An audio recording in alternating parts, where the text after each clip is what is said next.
Mä olen Niina Ratilainen, kaupunginvaltuutettu Suomen vanhimmassa kaupungissa Turussa 3. kautta ja Euroopan alueiden komitean vihreiden ryhmän toinen tasa-arvoinen puheenjohtaja.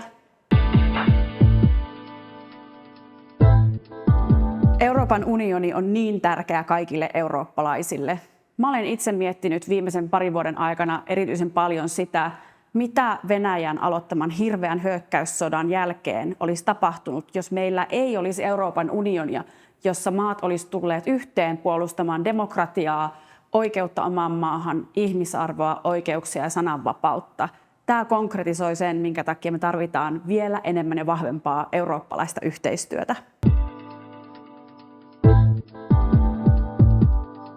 Demokratia on todella tärkeä arvo, jonka eteen pitää tehdä työtä joka päivä. Maailmassa on enemmän autoritäärisyyteen, yksinvaltiuteen lipuvia maita kuin demokratiaan tällä hetkellä. Euroopan unionilla on siis erittäin tärkeä rooli, ja se tarkoittaa, että Euroopan unionin kansalaisilla on todella tärkeä rooli Euroopan vaaleissa. Muistetaan kaikki äänestää enemmän Eurooppaa Euroopan parlamenttivaaleissa.